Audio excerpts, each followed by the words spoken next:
Bonjour les amis, j'espère que vous allez bien et bienvenue dans cette nouvelle vidéo. Aujourd'hui en fait je voulais vous parler d'une étude que j'ai lue ce matin. Si je regarde à côté c'est parce que j'ai mon ordinateur. Et donc en fait ce matin je lisais une étude sur en fait la question: les situations vécues dans l'enfance ont-elles une incidence sur les violences subies à l'âge adulte? Très joyeux comme sujet, n'est-ce pas?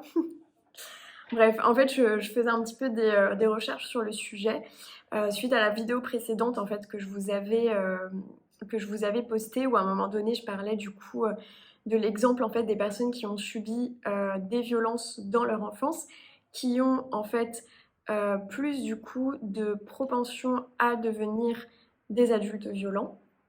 Voilà. Et donc je voulais un petit peu me renseigner et regarder des études sur le sujet, chose que du coup j'ai faite ce matin.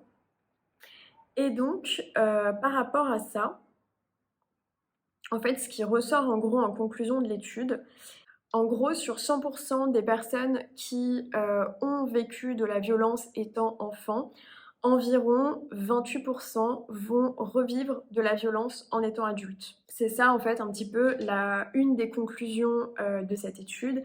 Également que si c'est les violences qu'on a subies en étant enfant sont des violences physiques, eh bien le pourcentage en fait le pourcentage de répétition de ces schémas à l'âge adulte en tant que victime et pas en tant qu'auteur est encore plus élevé. Et c'est encore plus élevé si on a eu un parent alcoolique, et il parle en fait notamment de l'alcoolisme paternel en fait dans l'étude, donc de l'alcoolisme du père. Voilà. Tout ça fait que y a en fait un accroissement de la propension à être victime, encore une fois, à l'âge adulte. Et je pense que vous avez peut-être, vous aussi, comme moi, entendu parler d'histoires, en effet, où des femmes, notamment, étaient victimes de violences de la part d'un parent en étant enfant, et redeviennent, encore une fois, victimes de violences, choisissent en fait quelque part un autre bourreau dans leur vie amoureuse une fois à l'âge adulte.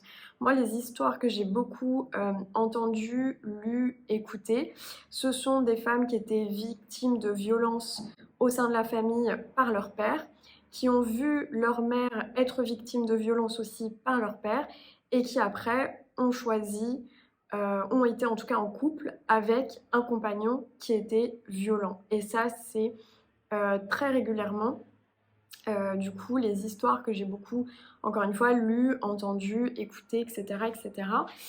Et en fait, ça m'a fait tilt quand j'ai lu ça, parce que ça m'a fait penser en fait à une personne de mon entourage qui était victime de violences psychologiques par son père quand elle était enfant, et qui en fait aujourd'hui est encore victime de violences psychologiques de la part de son compagnon actuel, avec qui elle est en couple depuis plus de 10 ans. Et moi j'ai mis énormément de temps à voir en fait la violence psychologique que cette personne exerçait sur elle. Parce que le problème de la violence psychologique, c'est qu'elle est invisible, malheureusement. Elle est invisible et en fait, même la violence physique peut nous apparaître malheureusement invisible, parce que parfois on ne la voit pas. Parfois on ne la voit pas, cette violence physique. La violence psychologique, elle est très souvent d'ordre verbal. De toute façon, j'en ai parlé notamment de la violence psychologique des pervers narcissiques, du coup, dans ma vidéo témoignage, puisque j'ai connu une personne très proche de moi, une amie précisément, qui est du coup perverse narcissique, et donc j'en ai fait tout un témoignage sur YouTube. Si jamais ça vous intéresse, je vous invite à aller la regarder. Et donc j'ai pas mal parlé du coup des différentes violences psychologiques qui existent, notamment dans cette vidéo, et il y a bien évidemment aussi les violences physiques qui peuvent être, entre autres, d'ordre sexuel. Et donc, je vais vous parler un petit peu de mon histoire, je pense, dans cette vidéo. J'avais pas du tout prévu d'en parler, mais je sens que ça peut être important. Moi, à titre personnel, j'ai vécu de la violence quand j'étais enfant. Et Dieu merci, pas de la part de mes parents, pas de la part d'un membre de ma famille, mais j'ai quand même vécu de la violence à tel point que je suis allée porter plainte en étant mineure et que cette plainte a abouti et qu'il y a eu un procès où l'auteur des faits a été reconnu coupable et où moi j'ai été reconnue victime. Des années après, du coup, j'ai été victime de violences, cette fois-ci, du coup, psychologiques, donc avec mon ancienne amie, donc la personne qui était mon amie et qui est perverse narcissique. Et donc, j'ai mis 4 ans ou 5 ans, je crois, à m'en rendre compte. 5 ans, je crois. 2016, 2021. Donc 5 ans. J'ai mis du coup ouais, un tout petit peu moins de 5 ans, 4 ans et demi pour m'en rendre compte. La relation amicale, elle a duré réellement 4 ans et demi. Et on va dire qu'au bout de 3 ans, je commençais vraiment à me dire qu'il y avait vraiment un problème dans cette amitié. Je me disais qu'il y avait vraiment un souci, quoi. Donc voilà, 1 an et demi, on va dire, où c'était quand même très très négatif et où j'ai commencé en fait à me poser des questions. Je pense à peu près au bout de 3 ans, j'ai commencé à me poser sérieusement des questions. Donc voilà. Et en fait, donc je vous parlais du coup juste avant aussi d'une personne de mon entourage qui du coup a vécu de la violence psychologique de la part de son père, qui aujourd'hui est en couple avec une personne qui, selon moi, est également pervers narcissique.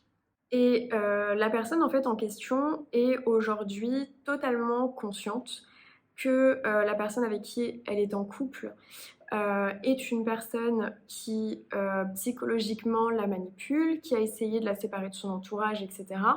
Parce que euh, ça fait combien de temps maintenant? Ça fait en fait à peu près, ça va faire en fait presque 2 ans que moi du coup je m'en suis rendu compte et ça va faire quasiment 2 ans que j'ai du coup quand je m'en suis rendu compte ouvert les yeux à cette personne et aujourd'hui en fait cette personne n'a pas le courage de partir de cette relation et on en a parlé en fait justement aujourd'hui et elle m'a dit mais comment je fais en fait? Comment je fais concrètement pour partir, pour me détacher, pour me dire que c'est terminé en fait? Et moi j'ai fait du coup ce travail-là, donc pas dans une relation amoureuse, mais je me suis retrouvée victime de violences physiques en étant enfant.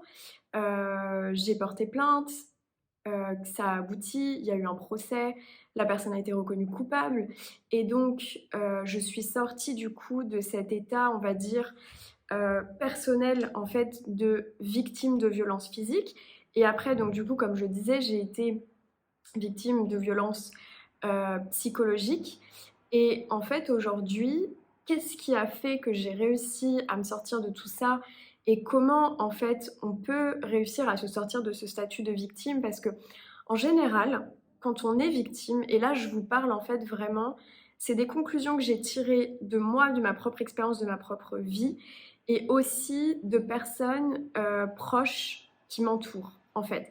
Qu'est-ce qui fait que on est victime de ces personnes-là et comment faire pour s'en sortir?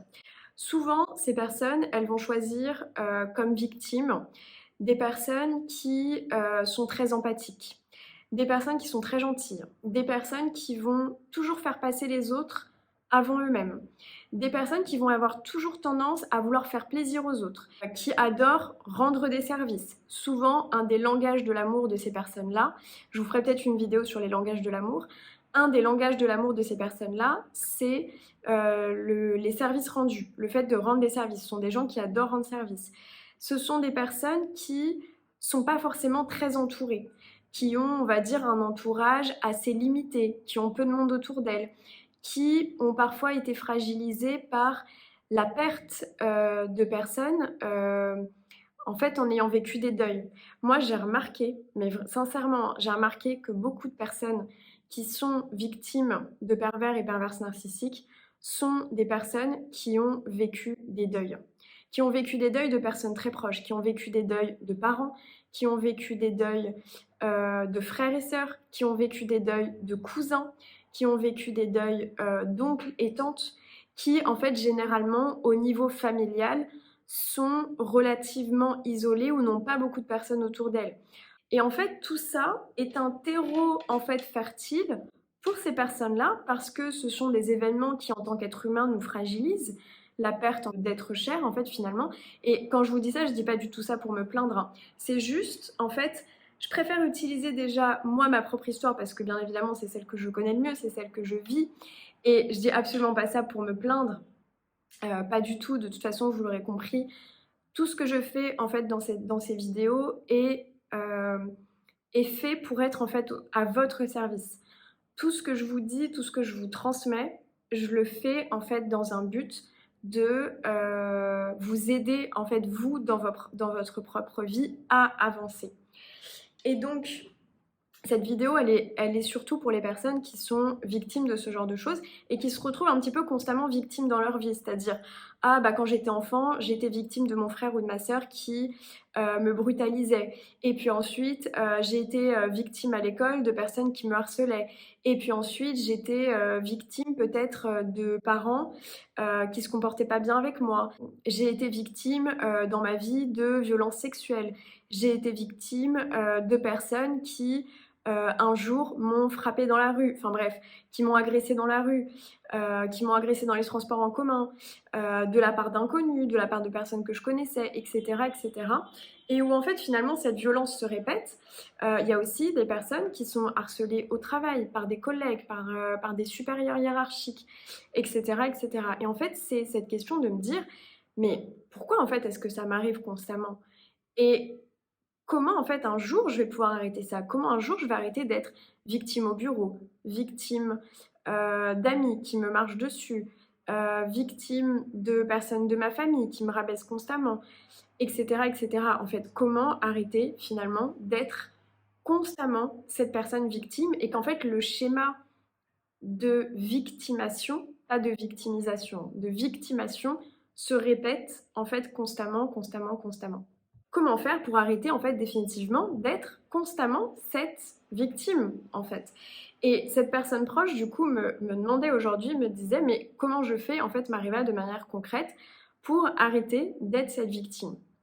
Alors on pourrait dire bah voilà tu quittes cette personne et puis c'est bon, c'est terminé. Malheureusement, si c'était aussi simple que ça, ce serait chouette. Mais vous voyez, moi dans mon cas, j'ai porté plainte, la plainte a abouti, j'ai été reconnue victime, etc., etc. L'autre a été reconnu coupable. Et pour autant, j'ai quand même, des années après, subi de la violence psychologique. Donc j'ai été à nouveau victime. Alors cette fois-ci, pas de manière physique, mais de manière psychologique. Qu'est-ce qui fait que, ben, en fait, ça se répète?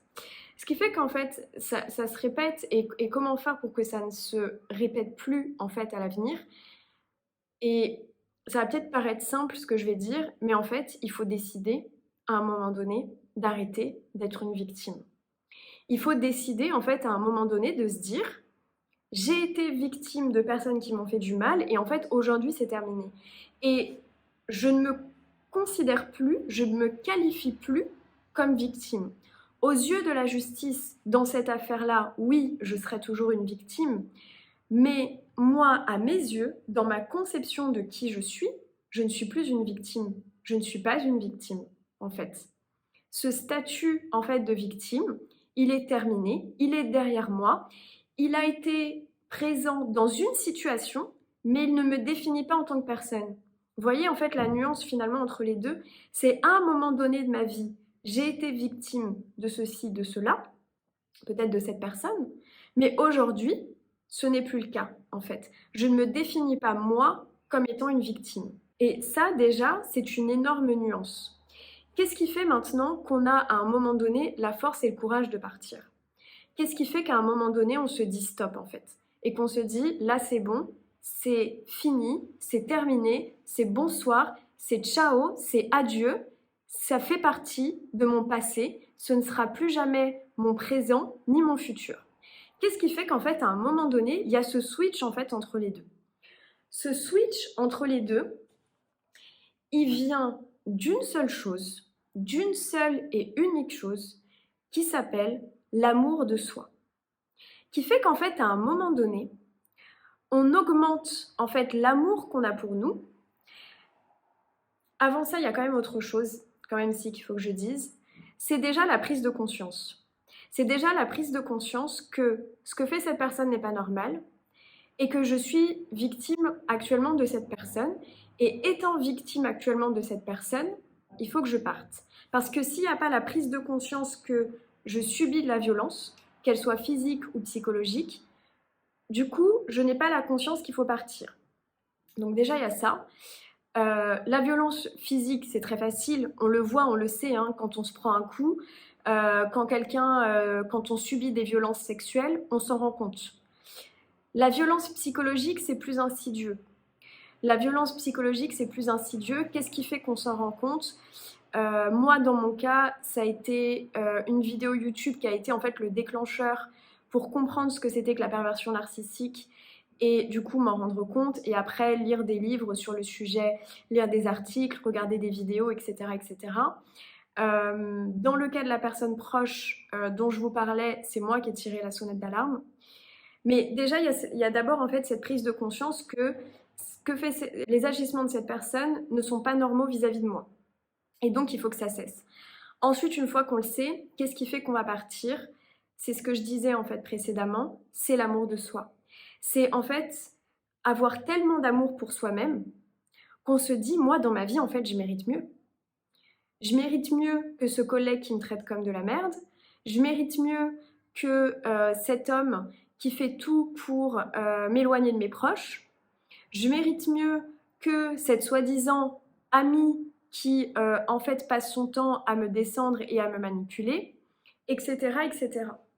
En fait, c'est le travail de l'amour de soi. C'est en fait, je m'aime suffisamment pour me dire que je mérite mieux. Et c'est ça, en fait, la base pour partir. Parce que, en fait, ce qui se passe quand on reste dans ce genre de schéma, c'est qu'on se dit, potentiellement, je ne retrouverai pas quelqu'un d'aussi génial. Donc ça, c'est souvent dans l'amitié et surtout dans les relations amoureuses, parce que les relations amoureuses, c'est là où c'est le plus difficile de partir, hein. En général, quand c'est au boulot, on a beaucoup moins de scrupules. Vous voyez ce que je veux dire ? Quand c'est de l'amitié, c'est plus compliqué, et quand c'est des histoires d'amour, c'est là que c'est le plus difficile. Vraiment. Mais c'est pas parce que c'est difficile que c'est impossible, d'accord ? Et c'est difficile que si vous vous mettez dans votre tête que c'est difficile. Si vous vous dites « ça va être facile », bon bah déjà, vous vous mettez dans une posture où vous allez le faire. Vous voyez ce que je veux dire ? C'est à nous en fait de décider si c'est difficile ou si c'est facile. Après, il y a une réalité quand même qui est présente, qui est que c'est plus facile de se séparer d'un ami ou d'une amie que de se séparer de son compagnon ou de sa compagne. C'est une réalité. Et suite à ma vidéo, avoir accompagné plein de personnes qui sont victimes, qui ont été victimes de pervers et de perverses narcissiques, c'est beaucoup des personnes qui ont été dans les relations amoureuses qui m'ont contactée et pour qui c'était pas évident de partir. Maintenant, qu'est-ce qui a fait qu'à un moment donné ces personnes sont parties ? C'est parce qu'en fait on a fait un travail en coaching d'amour de soi. On a fait un travail en coaching d'amour de soi où en fait à un moment donné ces personnes se sont dit mais en fait moi je mérite mieux. Je mérite mieux. Ma vie sera même meilleure en étant célibataire qu'en étant en couple avec cette personne parce que cette personne en fait au quotidien elle me fait du mal. Elle me fait du mal. Elle me fait pas du bien au quotidien, cette personne. Elle me fait du mal. Tout le temps, constamment, en permanence, en jouant à des jeux psychologiques de fuis-moi, je te suis-moi, je te fuis. Un jour, je suis aux petits soins. L'autre jour, je critique ton entourage, je critique ta famille. Et moi, je suis une personne tellement exceptionnelle, tu comprends, jamais, jamais de ta vie, tu ne trouveras mieux que moi. C'est ça, en fait, les jeux psychologiques auxquels il joue. Donc, si jamais vous êtes dans cette situation, vous pouvez prendre une séance de coaching, réserver une séance de coaching avec moi. Vous avez le lien juste en bas dans la barre d'infos. Et c'est vraiment ce travail d'amour de soi qui fera qu'à un moment donné, vous allez partir. Et bien sûr, c'est pas évident de se sortir de ces situations, mais c'est possible. Je l'ai fait, des coachés à moi l'ont fait et on a travaillé dessus et ils ont réussi à se reconstruire. Et je connais aussi des personnes de mon entourage, je pense à une amie notamment avec qui j'avais une discussion il y a peu de temps là-dessus, qui était en couple avec un homme qui étaient violents psychologiquement et à la fin, j'ai même 2 amis d'ailleurs, j'ai 2 amis qui sont concernés par ça, qui ont été en couple avec des hommes qui étaient violents psychologiquement et à la fin, la violence psychologique s'est transformée en violence physique et c'est là qu'elles ont eu le déclic pour partir. C'est là qu'elles ont eu le déclic pour partir. Et elles se sont reconstruites et aujourd'hui, les 2 sont en couple. Il y en a une qui aujourd'hui, donc elles sont en couple avec d'autres hommes, hein, bien évidemment. Il y en a une aujourd'hui qui est mariée, qui a 2 enfants et qui est en couple avec un homme qui est absolument incroyable et extraordinaire. Et il y en a une autre qui est en couple depuis 1 an, dans une relation qui est très saine. Croyez-moi que si vous vous retrouvez dans cette situation, vous pouvez vous en sortir. Si j'ai réussi à m'en sortir, si mes coachés ont réussi à s'en sortir, vous le pouvez aussi. Rien, il n'y a pas de fatalité dans la vie. Tout est absolument possible et s'en sortir est possible, bien évidemment, et heureusement. Voilà, si jamais vous souhaitez prendre une séance de coaching avec moi, vous avez le lien qui est juste en bas dans la description. Si les disponibilités ne correspondent pas, n'hésitez pas à m'écrire, à m'envoyer un email, un message et j'essaierai de vous trouver un créneau. Voilà, j'espère en tout cas que cette vidéo vous a plu, vous aura aidé avant tout, parce que c'est ça l'objectif bien évidemment. Prenez bien soin de vous et on se retrouve très bientôt dans une prochaine vidéo. Bye bye.